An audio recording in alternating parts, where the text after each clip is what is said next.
Hello, Chief Minister. We're here to talk to you today about some of the things that have been going on during the past few months and possibly even years. But first of all, if I may, I would like to start by asking you about the role of the Chief Minister and some of the perceptions that the public may or may not have about the role. And I suppose the first thing I want to ask you is, given the way MHKs are elected, often as independents, they've all got diverse, sometimes conflicting priorities. What difficulty does that give you or anybody else who's in the position of a Chief Minister in choosing a team? Well, you choose from what is put in front of you in terms of the elected individuals, and I think when I look back at the team that we put together right at the beginning, you try and collate around you a group of individuals who you hope share a similar passion for the outcomes that you're seeking to achieve as a government in terms of what you're doing to tackle the big issues. Clearly as time goes on, that team generally tends to shift, as with any government. I think it's rare to try to hold everybody together. But of course you also have to factor in and consider the general alignment within the House of Keys, the makeup of the House of Keys, and what adjustments might be necessary in order to maintain the direction of government and the achievement of the objectives that you are setting out. Now, of course, in the UK, the Prime Minister has an entire party to choose from who are all broadly aligned with the same manifesto pledges, if you like. It must be extremely difficult, though, to pull a team together when there is so many diverse different opinions. The ministerial system's coming up on 40 years old. How fit for purpose do you think the current system is? And having done the job, what do you think might need to change to make it a little more suitable for life in 2025, 26 onwards? Well, I think probably it is worth dispelling the myth that somehow the Chief Minister has unilateral control or power over what happens across government, because that's fundamentally not true. Ministers, of course, are in charge of their own legal entities, have a significant amount of power in terms of the way they run their departments and what they prioritise within those departments. My job as head of executive government is, of course, the oversight of good governance, and my role, I guess, as chair of the Council of Ministers is to ensure that the council is kept on track in terms of its committed delivery objectives, which are outlined within our island plan. But of course things change and happen, challenges come that aren't necessarily prescribed or written down. Departments have to rise up to meet those challenges and find a way forward. I, like everybody else within the Council of Ministers, although I chair it, I am a voting member of the Council of Ministers, and therefore not everything always goes the way perhaps you want it to personally, but as is with every minister, we work to this collective responsibility rule. If the vote is taken and once the vote is agreed a way forward, we stick to that position and we take it forward. Could the role be improved in some way? Well, I think a committee is taking a look at that at the moment. A Tynwald committee is looking at that. I do think there are possibly enhancements that could be made to the position of Chief Minister. There is very little directional power, as you well know from your time. Certainly I have no powers per se to direct departments or ministers in the course of their duties. The way to do that is to try and work with them to try and find the right outcomes. Of course, I can ask for information from departments. They must provide me that information, but that decision-making process is one that's carried out either within the department themselves or collegiately with the Council of Ministers. The Council of Ministers will vote, and the Chief Minister, of course, represents that vote in many ways, although it'll be the Minister who explains the position on the floor of the House of Keys and Tynwald. I think, like everything, there is always potential improvement. I don't think that either the position of the Council of Ministers and how they coalesce around policy and how they produce the way forward should not be subject to scrutiny, and neither should, the position and way that Tynwald performs be without scrutiny. I think this is really important, of course, in order to ensure that as an island we're getting the best possible outcomes. So, if I'm asked to give evidence to a committee at a later stage, then I'll certainly be putting forward views that I have that in a way that might help people determine whether or not the performance of the Chief Minister and the performance of the Council of Ministers can be improved, and indeed meets the expectation levels that potentially come with those roles. In one respect, members of the public may think the Chief Minister has the power to make the decisions day to day.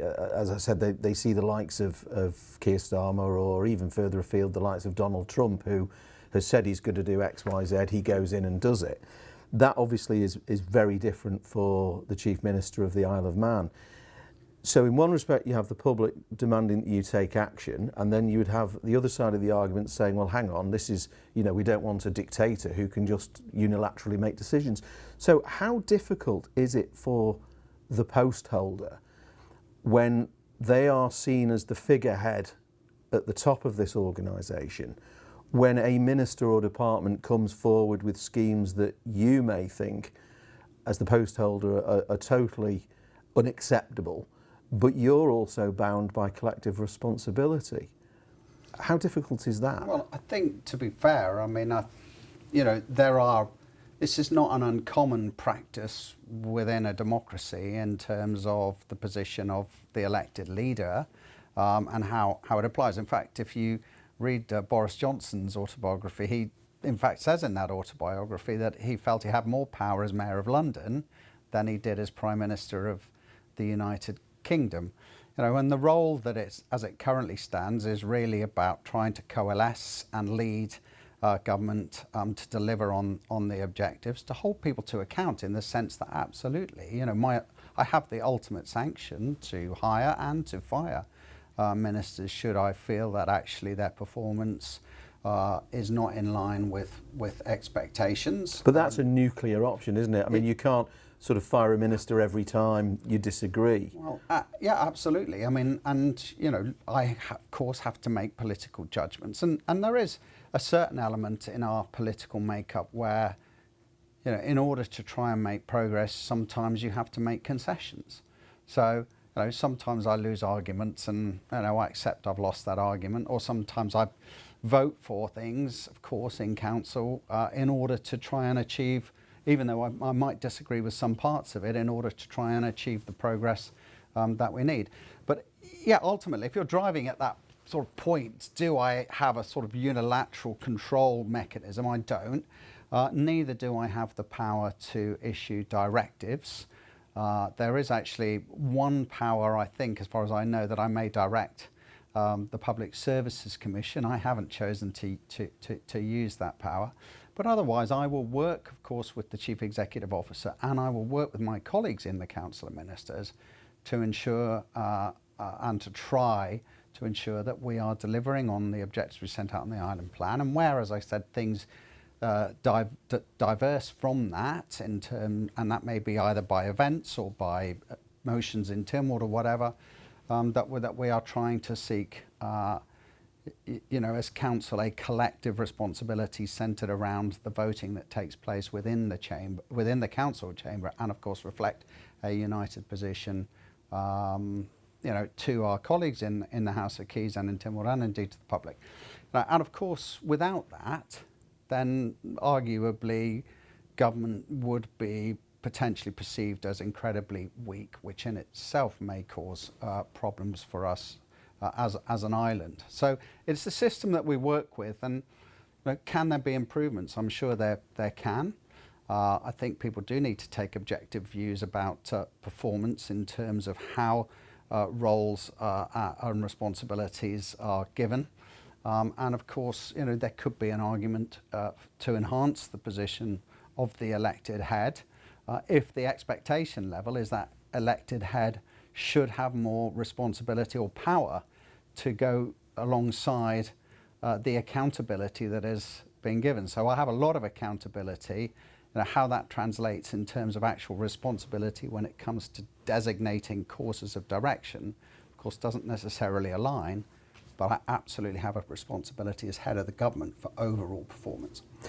And with regards the collective responsibility, do you feel that this has an effect on what's good policy? Because in effect, departments can come along to the Council of Ministers. Some of you may agree, some of you may disagree. The vote's taken, and then it's decided that this is the path that department will be going to, and you're all bound to support that in Tynwald, or the House of Keys, depending on at what stages the policy's at, whether it's legislative or policy making. Do you think there's an argument that the collective responsibility should be lifted so that departments have to persuade Tynwald of the merits rather than the block vote? Is that a reform you would see as workable, or would that just cause a complete descent into chaos? Yeah, I have sort of thought, right at the beginning of this term that actually we would try and, give council greater freedom when it came to voting by declaring, more matters not of collective responsibility. But I think there's been a recognition from me that actually that's an admirable aim, but probably not one that's really deliverable. There has to be decisions made. It's not a perfect system, but it is nevertheless, the one that we're currently working to. I think when we look and benchmark ourselves with other political systems, obviously there will be various arguments coming up about whether political parties are the way forward, whether there should be other reforms, and they're legitimate. They are legitimate arguments. I don't think there is such a thing as perfection in terms of democracy or democratic government. I think they're valid arguments, Joan, and I'm certainly not going to sit here today and sort of undermine the position of the Council of Ministers, but do I think it's a legitimate subject for consideration? Yes, I do. Of course I do. I think that we should always be legitimately, publicly challenging the institutions that govern us to ensure that they are performing to the best, and perhaps accept that actually there's always room for improvement in these areas. Now, we'll obviously come to some of the issues that you've been dealing with recently in a moment, but finally, if I may, if we can just go back to this, how the system works, because I think sometimes it's easy for us in the media and indeed the public at large to understand quite how these things work. But with regard the choosing of ministers, the Chief Minister during a 5-year term may in some cases the Council of Ministers stays the same. There has been obviously quite a turnover over the last few years. How difficult is it then when you are only having the small pool of people to choose from, especially with the changes to Tynwald members' salaries? Surely there should be incentives for our elected representatives to actually get involved, where if you were faced tomorrow with 2 resignations, for example, from the Council of Ministers, or you had to let some go, with such a small pool, is there a case where you don't exactly get members lining up to do the job, especially as we go towards an election just 12 months away? I guess, is that a drawback of the current system, is what I'm asking? Well, I guess that's a risk. I mean, there's lots of potential risks, and we work on a small island. There is only a limited number of people, obviously, to choose from in terms of the ministerial system, and Manx politics is about finding solutions and settling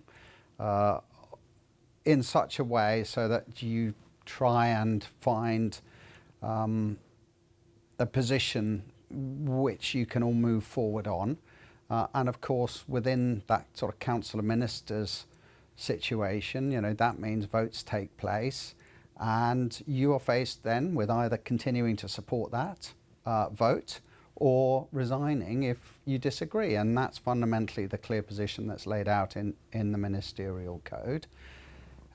absolutely, there are times when you are making, as I said before, you are making concessions. But I'm here to serve. I know the other ministers absolutely, whatever their outlooks, are here to serve. And in order to serve the people of the island, we have to step up to the plate, take responsibility, and accept there are times when things will happen around us that perhaps as individuals we don't necessarily agree with, but for the interests of good governance, for trying to take the island forward, then we will sit and take that responsibility as part of our public service, if you like, and also acceding to the fact that actually we are willing as MHKs to take that responsibilities as ministers.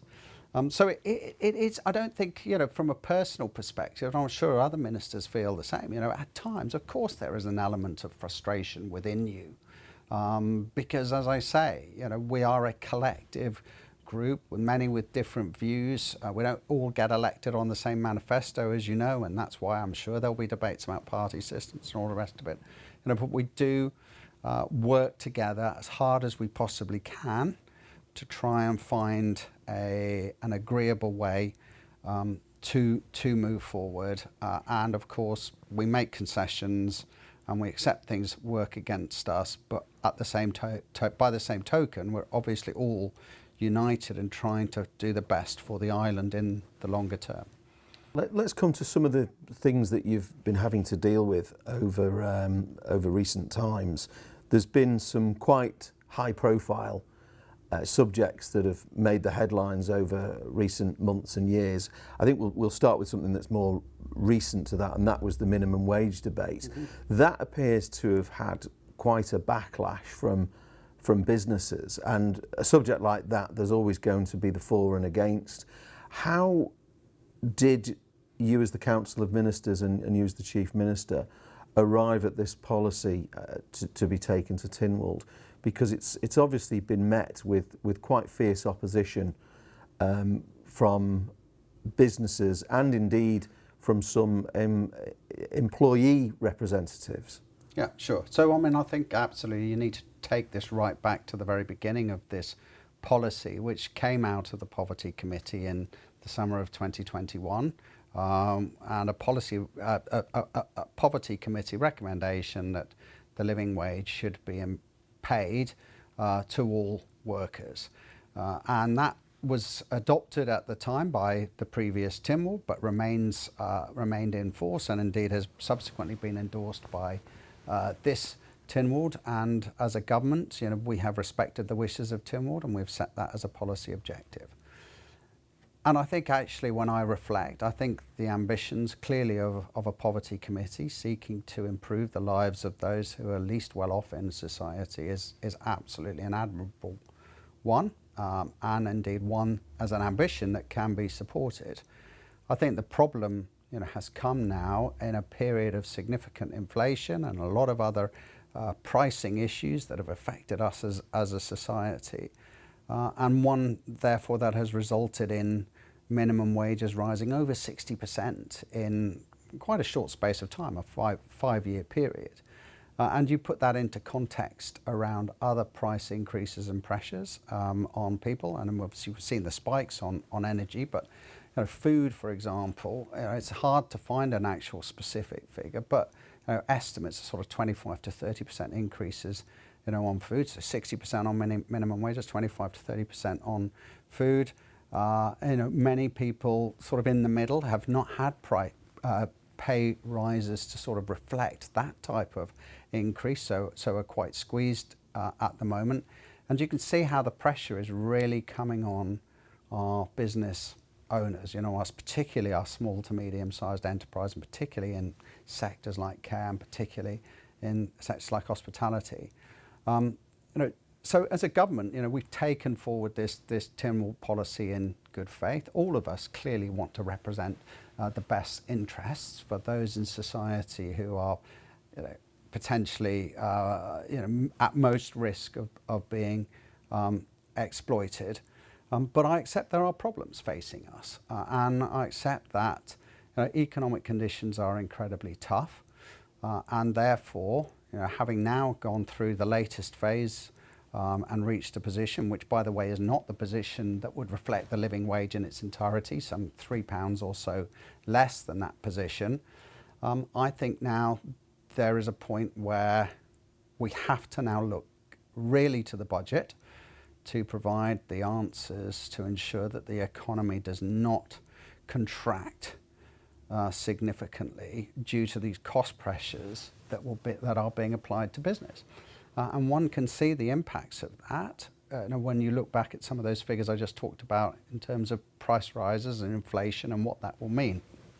So for me now, this is about taking the Council of Ministers, working with the Treasury Minister and my colleagues in the Council to find the answers that we need to deliver to ensure that the economy gets the budget that it needs next year. And what I would say to all my Tynwald colleagues, actually, I mean, it's absolutely admirable in terms of wanting to support those in society that are least well off. But of course, like any admirable ambitions, sometimes they run into the realities and the practicalities of the economic circumstances around us. And this is, of course, a huge rise for businesses, over £2,500 per full-time equivalent employee. And that obviously will mean that businesses have to adjust or raise prices. And that is clearly going to have an impact one way or another. So as I said, of course it's a concern for me. It's a real concern given a number of other economic circumstances around us. But that's why I said we'll have to now and will be working within the Council of Ministers with the Treasury Minister to make sure that budget is right, to ensure that we do our best to encourage the economy to keep going in the right way. So obviously the debate has been and gone, the vote's been taken and the policy now has been put into place. Are you then saying that you've heard the messaging from the industry and you're now going away to look at the broader picture? Because one of the points they made was the unintended consequences, and obviously that message was quite loud from industry. So are you taking that on board? Is that what you're saying with regard to looking at the budget?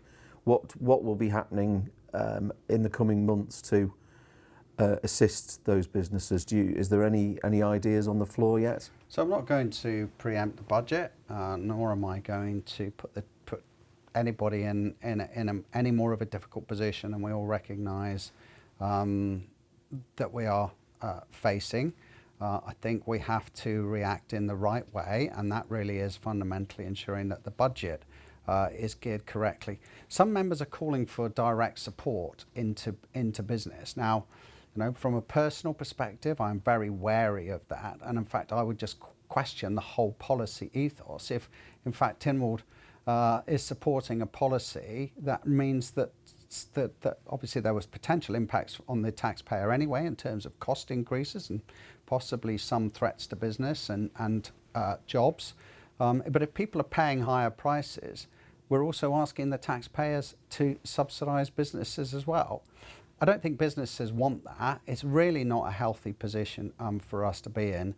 And that's why I'm saying that actually the focus of this, for me anyway, at this point in time, really has to be about the budget and how that is geared and designed to make sure that we have adjusted to some extent as effectively as possible to ensure that our economy is capable of sustaining our small and medium-sized enterprises as effectively as possible. Now, linked to that is some of our industries we've seen recently, not just in hospitality, who are saying that they're feeling the pinch. But if we look into other sectors, there's also been some developments in the likes of e-gaming with the contraction of that industry. We've seen it with finance over a number of years. We've got Moneyval on the horizon. How concerned are you that not just the domestic sectors are starting to feel the pinch, but we're also seeing a contraction in these other industries that have once been our sort of lifeblood, if you like? But equally, we're also seeing the regulation and expansion of the regulators in those areas increasing in size as that industry is contracting. What concerns do you have there? Well, I think I'm always concerned, if that's the right word, about the economy. I mean, I've always been in politics to try and build the economy, to set out the policies that we need for growth, and to set pathways to better futures. I mean, I was around in politics in the year between 2011 and 2016, when the government, arguably was running on austerity budgets, and I think probably no argument about it. It was austerity at the time. There were a lot of charges, a lot of changes. In fact, at the time I took the responsibility for bringing forward the sewage tax. We had 1,500 people unemployed, and a lot of social divide at that particular point. I think as Treasury Minister 16 to 21, I felt we had adjusted some of that. We did quite a lot of work with personal allowances. We looked to try and get on top of government spending. And I think the evidence would be that the economy did start to grow again. But yeah, I mean, 5 years further on, we are now facing a number of challenges. So, you can never take your eye off the ball, and you're right. There has been contraction in e-gaming, which has been a great base for us in terms of the pillars of our economy for the last sort of 15 years or so. But those contractions aren't necessarily just the Isle of Man's fault. There's been a lot of global shifts that have impacted in that area. And similarly, in the finance sector as well, there are one or two changes. But Brexit, for example, has had an impact to some degree in terms of the insurance industry and where people may be choosing to deposit funds. Nevertheless, and you add on top of that Moneyval and the demands, international global demands around financial crime and anti-money laundering and all the rest of it, and it does put pressure on us. So, we do need to find ways forward. I will actually be working with business and industry. I made this commitment at the conference to refresh our economic strategy. I'm going to try and get as many people as quickly as possible to take a look at that, to see what adjustments we can make or what directional changes we should make around our economic strategy, and perhaps nuance that a bit more within the Department for Enterprise in terms of how they're supporting and what particularly new business coming to the island, what new business we should be looking at. We're setting out a new focus around AI because technology clearly is going to play a significant role in all our lives moving forward, more significant than it probably has been playing even up until now in terms of the impact on of how businesses will function and operate. And clearly alongside that, part of that economy is government spending and government expenditure, the size and cost of government. So there's a huge amount to think about, Julian. And I understand why some people are shouting out, recession. I think that's an unfair position to adopt because there's very many components for us to think about. But yeah, I mean, there's a lot of work needed at the moment. And trust me, I am pushing for us to start addressing some of these matters and to try and ease the pressures on business where we can.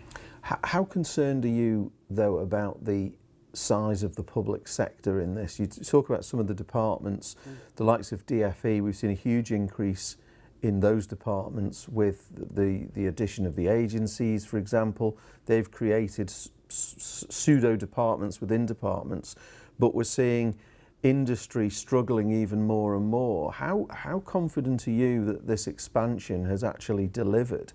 And are you concerned about the public sector seems to be growing out with what's happening in the private sector? So I do need to put some of this into context because I think there is quite a bit of misunderstanding, and I think it's quite easy just to sort of categorise the public sector. I think I've done quite a lot of analysis around this because, like you, absolutely, do not want a government that is any bigger than it absolutely needs to be. And I've done the analysis. Fundamentally, actually, in the last 10 years, our growth has really been in healthcare, and the numbers in healthcare, and there has been also some growth in education. And those two areas have fundamentally really driven those numbers up, even in this, under this government. You could call it investment, but I think we've added some 450 doctors, nurses, and administration staff into Manx care. And that, clearly that's a concern, as is the burgeoning cost of healthcare. I think when you take that analysis and you've got you look at it carefully and really drive down as to where those sort of growth areas are, I think we need to define and be clear with the public about the reasons behind this. And indeed, we've sought to do that because we're producing this government quarterly employment data now, highlighting which departments have grown, which departments have shrunk their staff. Obviously, contextualising that into an annual report. We've got an operations performance and change board, which I really have been pleased with in terms of the way that they are approaching this, in terms of trying to get to the data, driving forward the technology projects, trying to get more control over government. But of course, that doesn't remove the need for scrutiny on a department, whether it has remained at the same size, or not, because we have to keep challenging ourselves. I do think that this time technology could play a real role in helping refine our public service delivery and trying to streamline us to be as effective as possible. But it's certainly a major part of any assessment of our overall economy. And do you think maybe the next House, the next Chief Minister, Council of Ministers should be maybe looking at not just the expansion, but whether the baseline of all those positions are really necessary? Because I think one thing that seems to frustrate the public is I don't think they have a problem with employing teachers, nurses and people on the front line, but when they see lots of jobs being expanded and advertised in government that don't appear to deliver any direct services to the public, there's a frustration as to whether that job is really needed. How do you feel about suggestions that it's time that every job is reviewed across government to see whether the Manx public are getting value for money out of those positions? So one of the things we have done is put in place a recruitment control mechanism. So every job should be now receiving an evaluation within a department as to whether there is a need to recruit. The jobs that are exempted from that are frontline jobs, teachers, policemen, nurses, doctors, and any job that is required by statute, i.e. by law. But otherwise, we are at the moment already reviewing every position as it comes available. But are these reviews being done by the departments? Because they're obviously going to try and justify why they want the position. Surely they should be reviewed by an external body. Is that not something that would be considered? Because if they're reviewing the jobs themselves, then it's not really reviewing, is it? If that's how it's being done. I take your point. I take your point.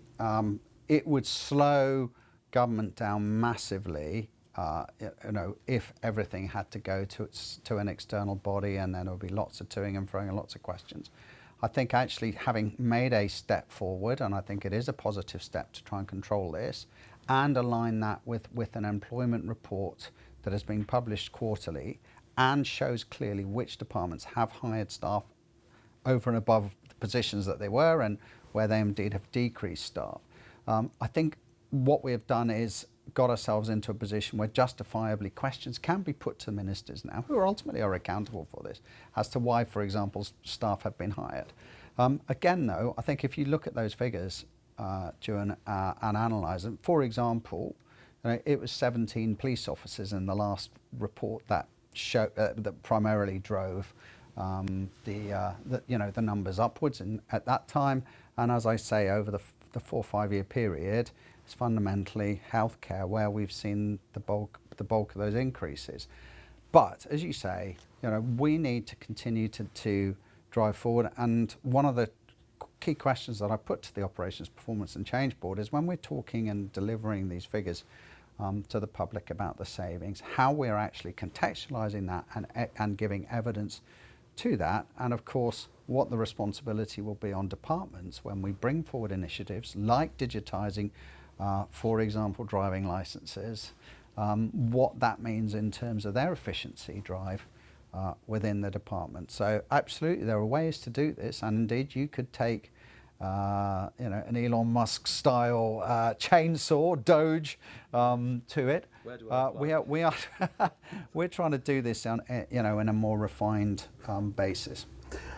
We could obviously do a whole section about Manx care, and I don't intend to go into that now because we could probably fill hours with that subject. But you did mention Manx care, and obviously Manx care is an organisation which has become the new political football, probably giving the steam packet a bit of a day off.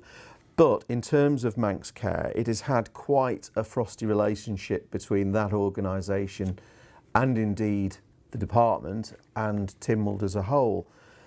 Do you have any ideas on how you think that organisation needs to reform now it's settled in, as it's 4 or 5 years old now? And as I said, the relationship has been somewhat frosty with all the branches. Where do you think that relationship's going, and do you think we'll ultimately see it being brought back under the department more closely?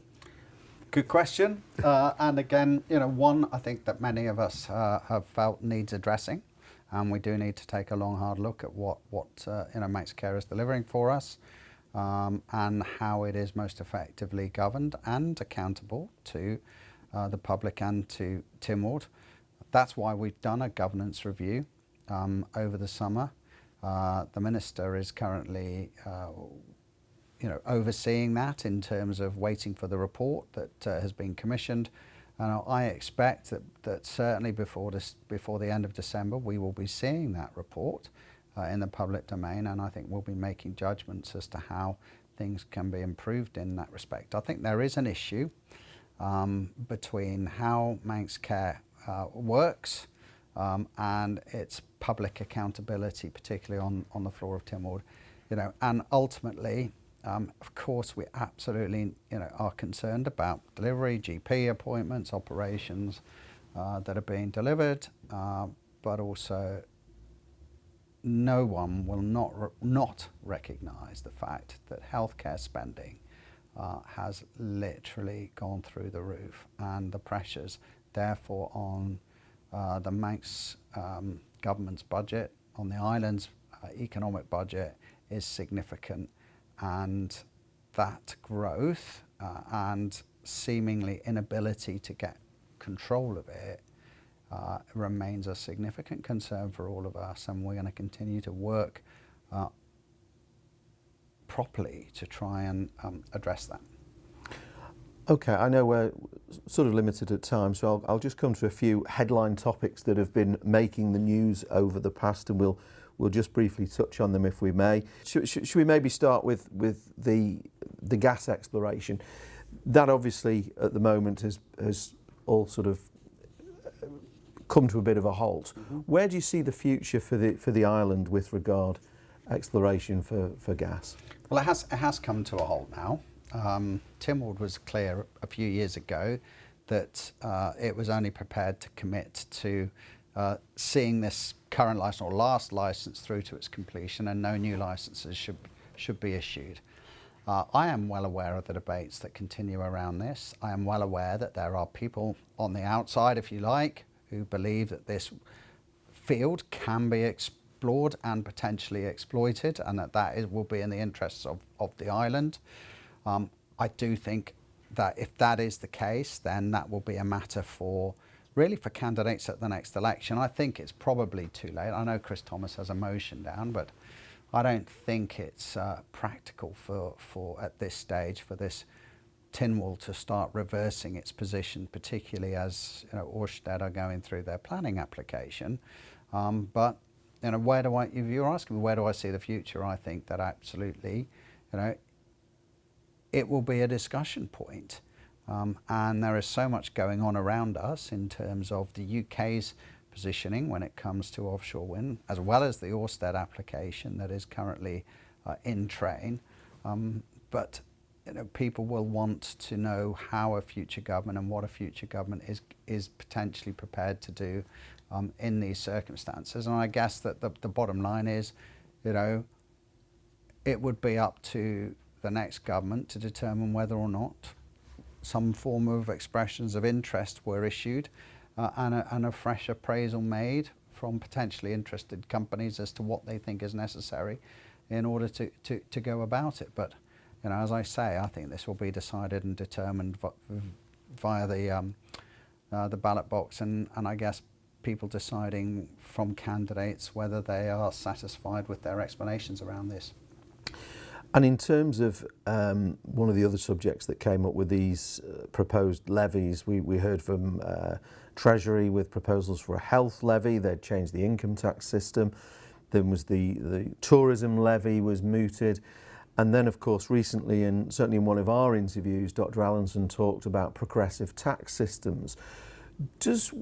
How concerned are you when you hear the word progressive? Do you think that is a good thing, or does that sort of send alarm bells out and question the stability of the Isle of Man as a jurisdiction when you hear words like progressive taxation? Because none of those levies appeared to come up in any sort of manifestos per se, so they did appear out of nowhere. Does that give you and any post holder who's got Chief Minister problems where these departments can come up with these things mid-term out of nowhere? Well, to be fair to Alex Allinson, he's got big responsibility on his hands. The Isle of Man runs a deficit, as you know, in terms of about £80 million or thereabouts, which we are supplementing at the moment from reserves and have been doing so for a number of years. We have a burgeoning health demand from healthcare in terms of funding.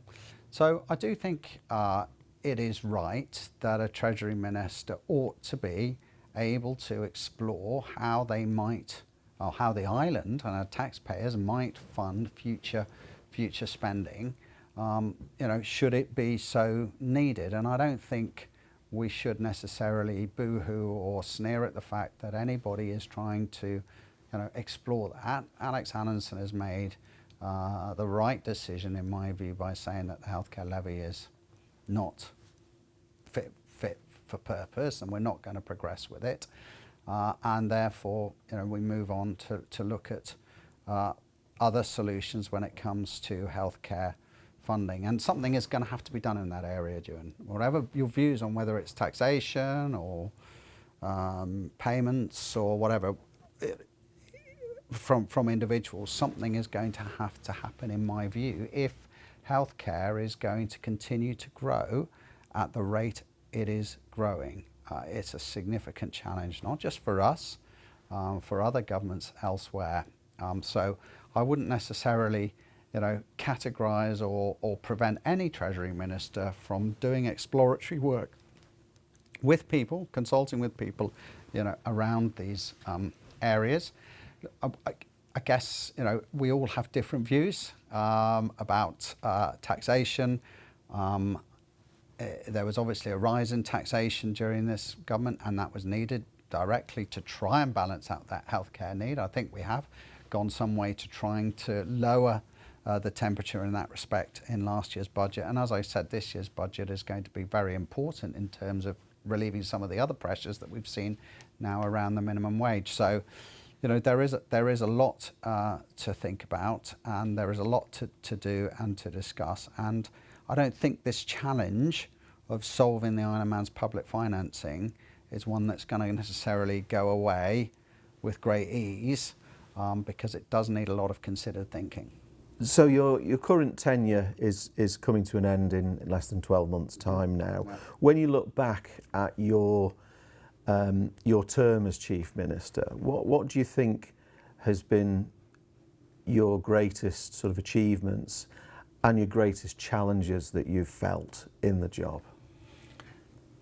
I'm not going to answer that at the moment in terms of achievements, Joe, and I think we should look to answer that question next summer. But, this has been a hugely challenging 4 years to date, and will have been a hugely challenging 5 years. There is no question that what has been happening around us has had a significant impact on the island, as has the island's direction of travel and progress in any case.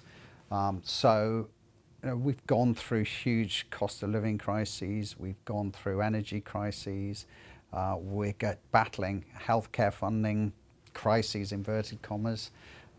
We have tried to put everything right that happened during the COVID period in terms of getting people back to work.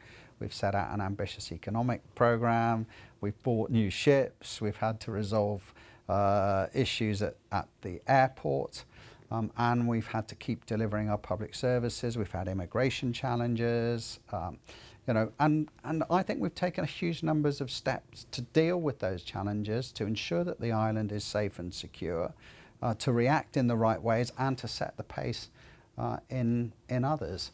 But it's not over yet, and we have to keep working, and I've said to Council of Ministers we've got to keep working through all the way through till the end of next July.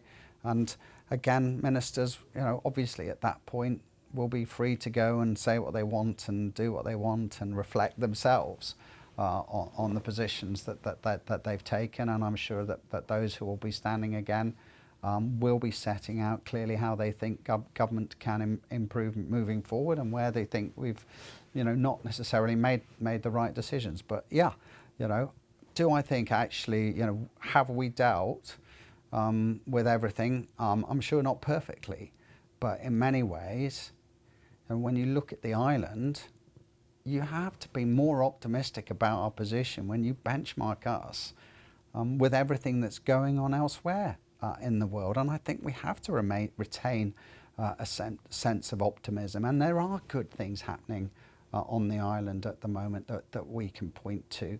And I know there's been some contraction 2 days ago, as we speak, or 2 or 3 days ago, around some job losses in our community in the e-gaming sector. But today I hear there's another 18 jobs being created by another e-gaming firm. So look, it's not all doom and gloom. Absolutely, we've got to find a way through these pressures that are facing us.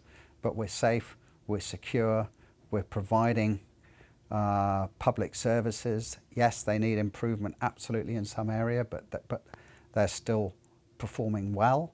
Our budget is absolutely under pressure, but we are continuing to finance and support the community in the right ways. By investing, for example, in policing and immigration controls, and making sure that we are delivering where possible to keep prices down, and for example working with the steam packet and the announcements that we made last year. So a lot to do, but there has been progress made. Chief Minister, thank you very much. Thanks very much.